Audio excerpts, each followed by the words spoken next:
Monsieur Darcourt, directeur général de l'ARS Lorraine, après l'avoir été l'an passé encore de Haute-Normandie. Monsieur Darcourt a une formation classique pour un fonctionnaire, Sciences Po Paris, l'ENA. Lui, il avait fait le choix de la préfectorale, ce qui l'a emmené de Haute-Savoie en Seine-et-Marne, un peu de Vaucluse, secrétariat général à Bobigny. Et au ministère de l'Intérieur, il a occupé plusieurs postes, les finances, l'immobilier, la préfecture de police, l'administration pénitentiaire, voilà. Et il a fait le choix récent de la santé. Il va peut-être nous expliquer pourquoi et quel bonheur ou quel malheur il y trouve.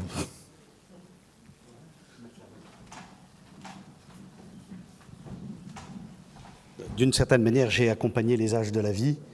On commence par faire ses expériences à se confronter à la police. Le cas échéant, on fait un tour par la prison.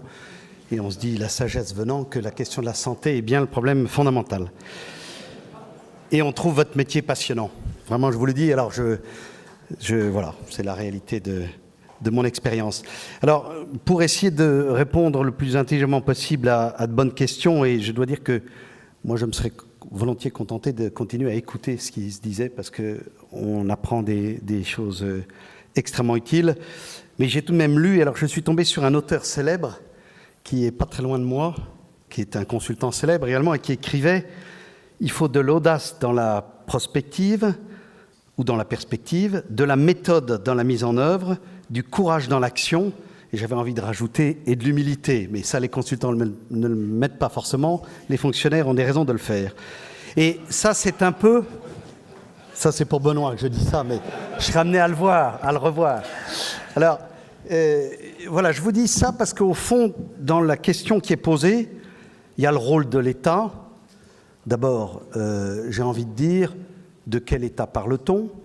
Est-ce que c'est l'État politique ? Est-ce que c'est l'État service public ? Est-ce que c'est l'État central ? Est-ce que c'est l'État déconcentré ? Moi, je vais parler d'une chose, c'est du service public déconcentré.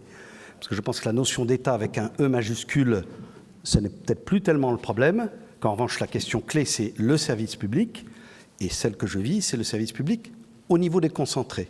Donc, je ne me sens compétent et concerné que par cela. Et puis, vous parlez de l'hôpital. Mais je pense que là encore, on met sous un même terme des réalités qui sont rien à voir. Quand je suis à Dieuze, dans le Saulnois, j'ai un hôpital qui est en réalité une quasi-maison de retraite qui fait un peu de SSR, mais enfin, et ça s'appelle hôpital.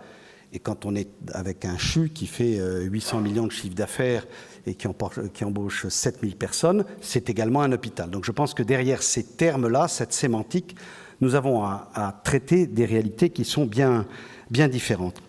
Et si j'embraye sur la question du rôle de l'État, je crois que ce qui est important pour vous, c'est déjà l'état d'esprit de vos interlocuteurs. Et je ne crois pas me tromper, on se connaît bien avec Laurent, avec toutes les ARS, et je vois un peu la dynamique qui existe, et puis si je me trompe, Denis Piveteau sera là pour me corriger, mais nous avons un état d'esprit qui est à peu près identique les uns les autres.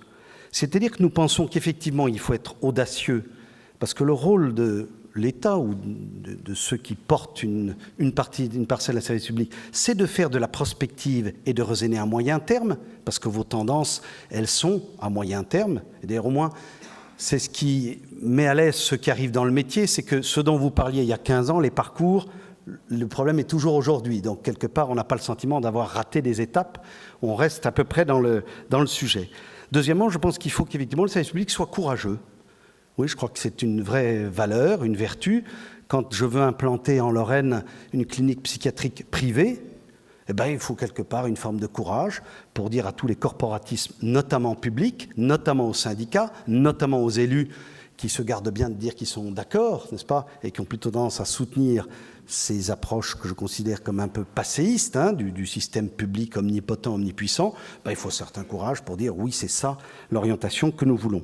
Il faut être déterminé, parce qu'on reviendra un tout petit peu sur la contrainte financière. Je suis très frappé de ce que dans tous les débats, en creux du succès de tous les exemples étrangers, on voit qu'il y a des systèmes drastiques dans la contrainte des moyens, que ce soit un contingentement quantitatif en Allemagne, l'impôt comme régulation, mais alors nous, on est même d'une pudeur assez remarquable sur le sujet, et je crois que cette contrainte financière, il faut l'affronter clairement, sans tourner autour du pot, parce que vous la connaissez bien, mais on est un peu dans le domaine du non-dit.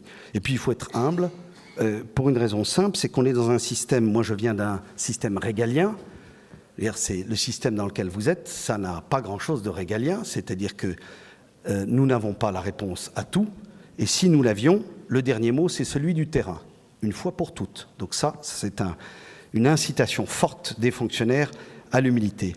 Alors, dans les questions qui sont en filigrane, il y a, et je prends d'ailleurs un article toujours de ce consultant célèbre, les ARS ont-elles les moyens d'agir? En d'autres termes, est-ce qu'elles sont abreuvées par le niveau central? Et là, je ne suis pas tout à fait d'accord avec ce que j'ai lu. Non, je ne considère pas que les ARS soient sous une pression, sous une incitation, sous une injonction permanente. Il y a la Cour des comptes, il y a tous ces organismes qui gravitent et parfois on se demande un peu leur valeur ajoutée. Mais non, de la part de l'administration centrale, ce n'est pas ça qui me gêne. Ce dont... Je me suis arrêté à la Cour des comptes, Denis. Non, ce qui me gêne, c'est le fait que ce dont nous avons besoin, en gros, nous savons quelles sont les orientations, on va y venir, mais nous avons besoin de référentiels, nous avons besoin de méthodologie, nous avons besoin de processus qui situent chacun sur des chaînes de création de valeur. Je prends des termes qui sont technocratiques à dessein. Et là, je trouve qu'il y a effectivement une vraie fragilité du ministère qui se remet un peu là-dedans, mais quand on construit un hôpital, moi je prends toujours exemple sur Corian, pour Philippe de Normandie, mais Corian, il y a des normes, il y a d'ailleurs des typologies de maisons de retraite. Je pense qu'on perdrait beaucoup moins de temps et beaucoup moins d'argent si on disait, voilà, il y a des typologies d'hôpitaux. Et alors, ça existait autrefois, avec les excès. Bon, ce n'est pas parce qu'il y a eu des excès qu'il faut abandonner le principe, il faut le corriger. Donc, je pense que, oui, les ARS ont les moyens d'agir. Elles l'ont d'autant plus que maintenant, les difficultés, on va y revenir, elles sont du ressort des comportements, essentiellement, capables de se dire les choses sans faux semblant, sans déni. Et puis, dernier point, il y a une création intelligente. Parfois, les grandes réformes, elles se font par accident. La création du fonds d'intervention régional, oui, c'est un levier puissant, à condition que nous sachions procéder au redéploiement utile et à maintenir des marges de manœuvre dans un système qui sera contraint, parce qu'on sait que le FIR ne grimpera pas jusqu'au ciel. Alors, autre question, est-ce que c'est le moment d'agir? Alors, je crois très profondément, on croit qu'on est dans la crise, non. On est dans l'avant-crise, parce que d'une certaine manière, la contrainte qui pèse sur les systèmes étatiques, elle a pour l'instant partiellement échappé au système assurantiel. D'ailleurs, c'est toute l'ambiguïté de la situation actuelle. Donc il y a un ONDAM qui est respecté, mais enfin c'est un ONDAM qui croît de 2,4%, ce qui est normal, ce qui est moins que l'évolution tendancielle, mais enfin il y a une croissance que ne connaissent plus les administrations classiques. Et donc je pense très profondément que c'est le moment d'agir, parce que c'est encore maintenant que nous avons les marges qui permettent de mettre en œuvre un certain nombre de politiques. C'est l'avant-crise, parce que l'exigence d'équilibre comptable pour les hôpitaux, elle est relativement récente, et même si elle est récente, ce n'est pas ce qui les empêche quand ils sont en déficit. Je connais la Lorraine, hein, nous sommes la première région métropolitaine pour l'ampleur des déficits. Voilà. Mais les Lorrains probablement l'ignoraient. Mais pour l'instant, les hôpitaux ne ferment pas et l'État continue à injecter des millions d'euros pour leur permettre de tourner. Deuxièmement, les pannes de trésorerie. Nous avons des hôpitaux qui sont en difficulté de trésorerie. Nous en avons 3 actuellement, mais pour l'instant, elles sont évitées puisque nous continuons à injecter des moyens.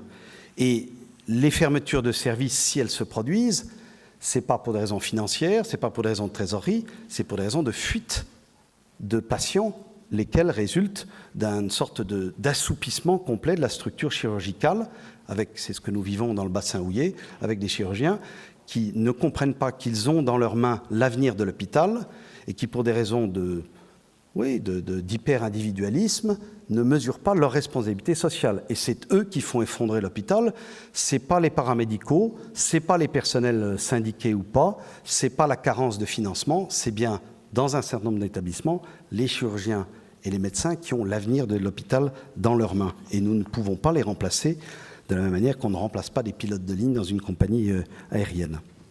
Donc, je pense que c'est le bon moment d'agir. Il y a 2 conditions nécessaires que je me permets de dire. C'est d'une part la confiance entre les acteurs, parce que s'il n'y a pas une confiance forte entre vous, l'hôpital, le régulateur, ça ne marchera pas. Et je crois que cette valeur-là, qui a été probablement abîmée par le passé, il faut la construire et ne rien négliger pour la construire et faire attention aux propos que l'on tient à l'égard des uns et des autres, parce que cette confiance, nous savons qu'elle se détruit beaucoup plus rapidement qu'elle ne se construit. Je pense qu'effectivement, elle n'est pas encore complètement reconstruite. Et deuxièmement, l'état d'esprit de l'État déconcentré, je vous dis ce qu'il a été, je crois très profondément que c'est ce qui a présidé à la création des ARS et c'est ce que nous vivons. Par conséquent, il y a un certain nombre de qualificatifs sur les ARS que je ne trouve pas producteurs. Je comprends qu'ils soient utilisés, mais ils ne correspondent pas, me semble-t-il, à la réalité que nous vivons et à la création de valeur à laquelle nous participons. Alors, la réorganisation de l'hôpital, elle se voit à deux niveaux, et je vais simplement les effleurer. Il y a la question de la performance de l'hôpital lui-même. Bon, ça, je ne vais pas en parler, il y a plus professionnel et plus pertinent que moi. Ce que je crois, c'est que cette donnée de performance n'est pas encore suffisamment intégrée par les hôpitaux, notamment dans les territoires qui ont pris l'habitude d'être en permanence sous injection de crédit public. Et le fait est que je ne voudrais pas qu'on en arrive à ne plus payer les salaires des praticiens pour que l'ensemble des collectivités humaines que constituent ces hôpitaux, et en Lorraine, c'est comme partout ailleurs, mais encore plus, c'est souvent le premier employeur. Mais je ne voudrais pas qu'on en arrive à ne plus pouvoir payer les salaires des uns et des autres pour que l'ensemble de ces collectivités, je ne reviens pas sur le rôle des chirurgiens ou des praticiens, comprennent qu'il y a urgence à changer les pratiques. Et je le dis très clairement, parce que je sais que vous êtes d'accord avec ça, mais moi j'ai du mal à expliquer à des élus que les injections de crédit pour maintenir à flot un établissement, c'est parfois la pire des choses, parce que ça empêche les remises en cause dans les pratiques, ça empêche les basculements sur l'ambulatoire, et quelque part une forme de concurrence est indispensable pour la performance.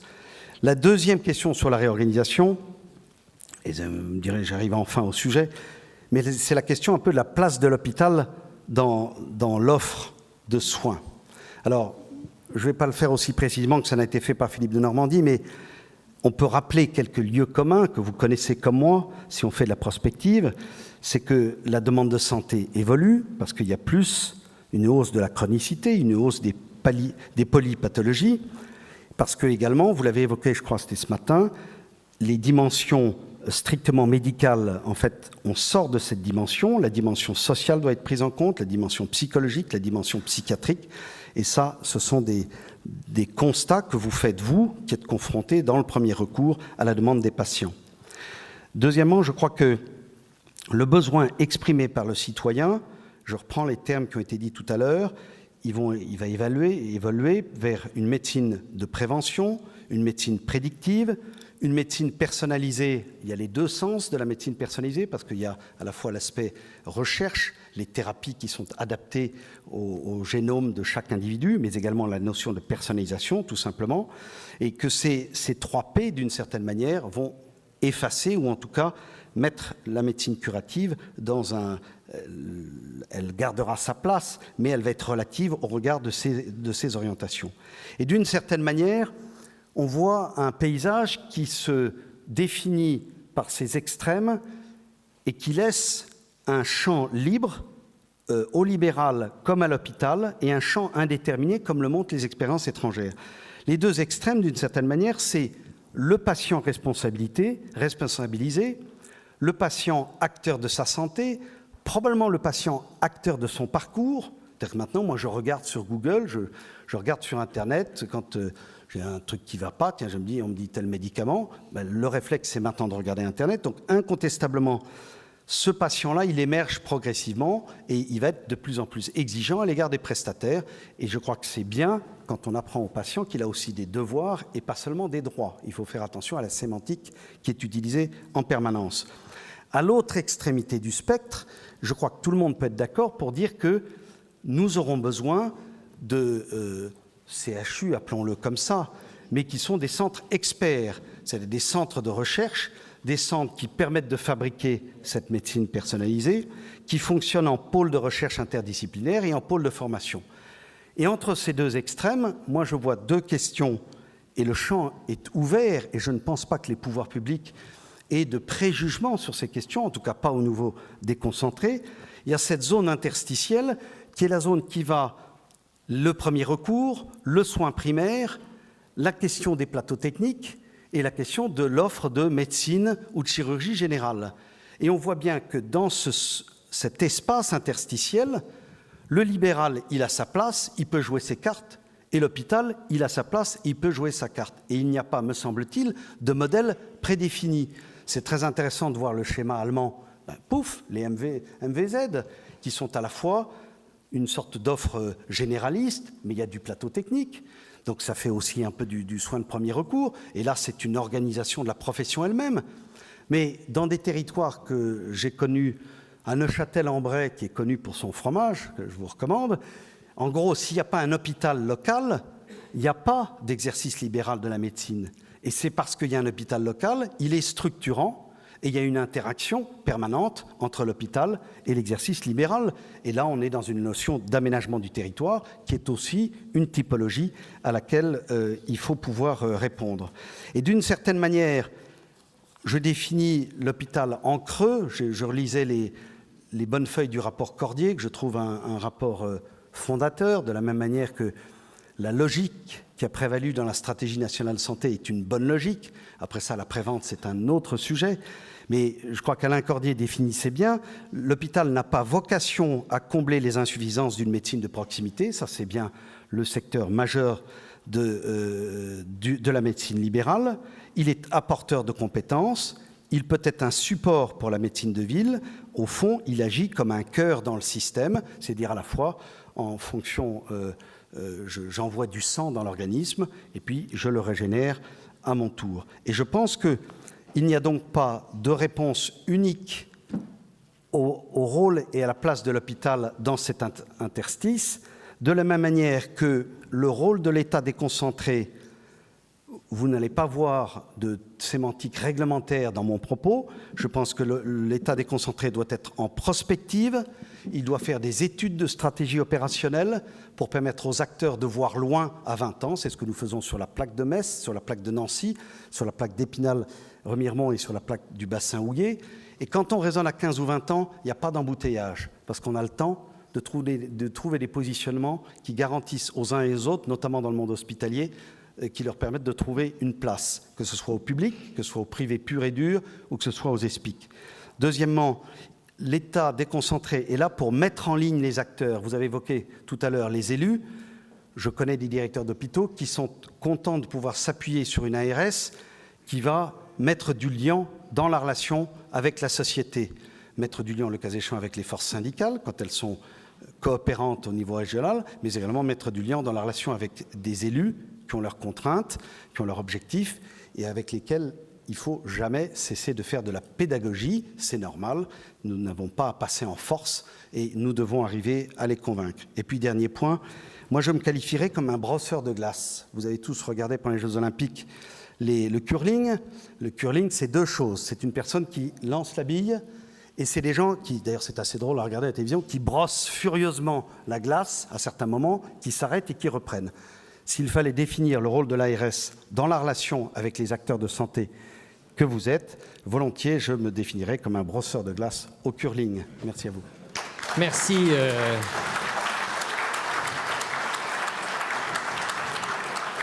Merci Claude. Ce qui ne sait peut-être pas, c'est que, mais il n'y est plus, mais mon ancien directeur financier du CHU de Nancy, qui est aujourd'hui directeur général de Foch, fait partie de l'équipe de France de curling et c'était un brosseur de glace. Voilà, mais c'est un garçon brillant d'ailleurs. Voilà. Des questions, Jean-Paul ?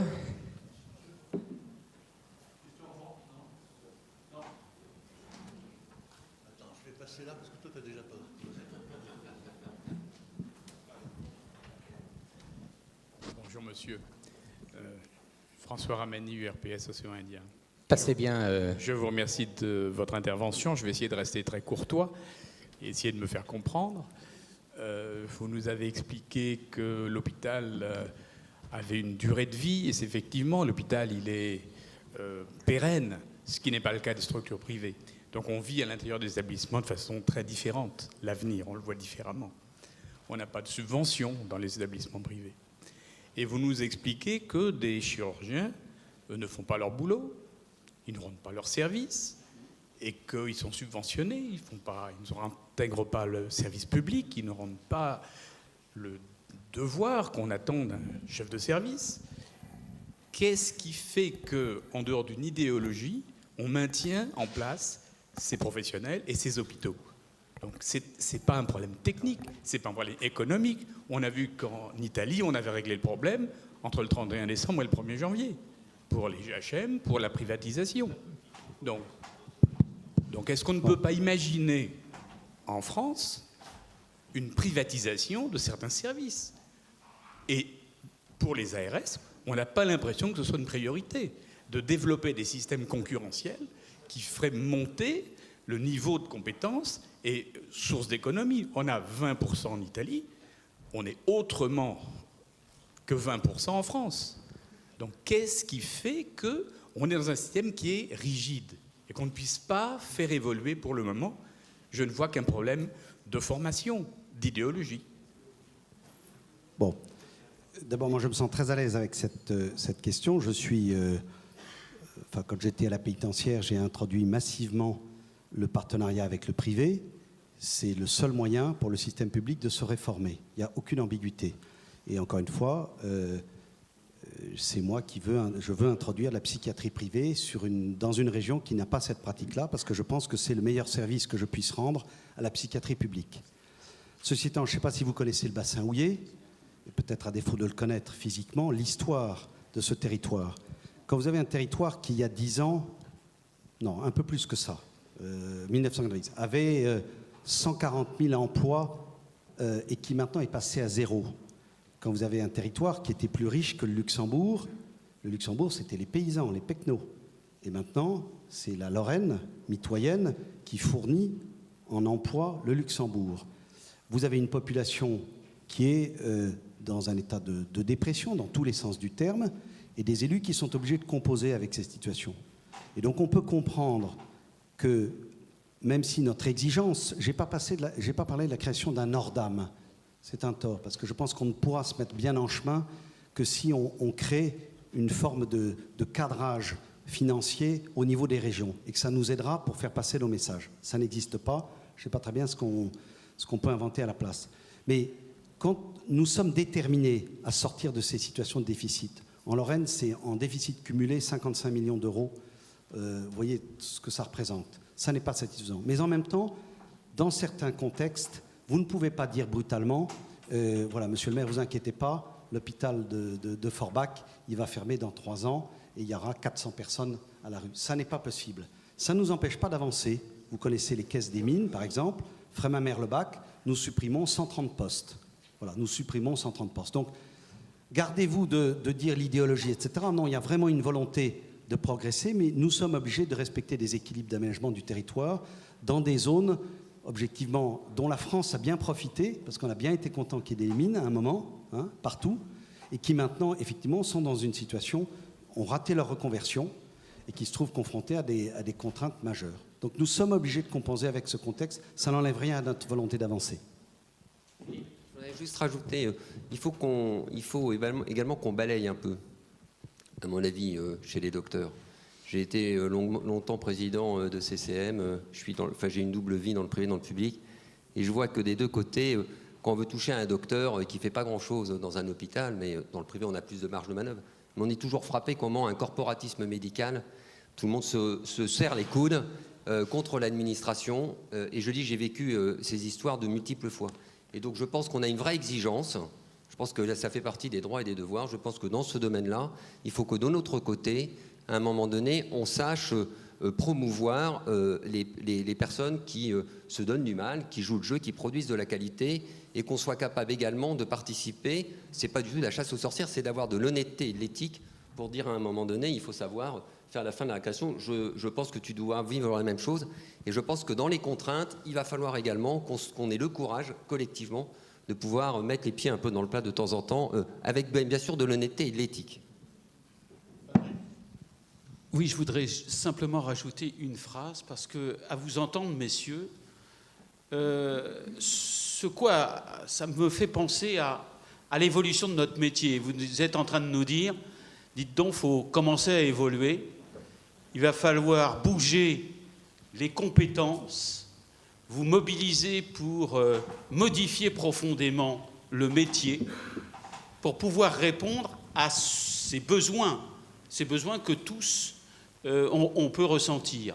Le problème, c'est qu'aujourd'hui, certains d'entre nous le ressentent effectivement. On sait qu'il faut aller de l'avant, on sait qu'il faut être novateur, on sait qu'il faut oser, mais il nous manque cet accompagnement qu'on ne ressent pas. Oui, pour la confiance. Aujourd'hui, la confiance, elle est quand même un peu à zéro. Donc, qu'est-ce qu'il faut ? Il faut nous montrer qu'aujourd'hui, nous aussi, on peut être novateur, tant dans les murs et faire exploser les murs de notre métier pour pouvoir répondre à l'ensemble des enjeux. Et j'ai bien écouté Philippe de Normandie qui nous a dit, effectivement, c'est peut-être pas les scénarios qu'on attend aujourd'hui qu'on va avoir. Et un des scénarios, effectivement, nous devons bousculer notre métier. Et je pense que sur le plan économique, le prochain intervenant va peut-être nous bousculer aussi le plus, parce que ça touche aussi notre métier, et de près.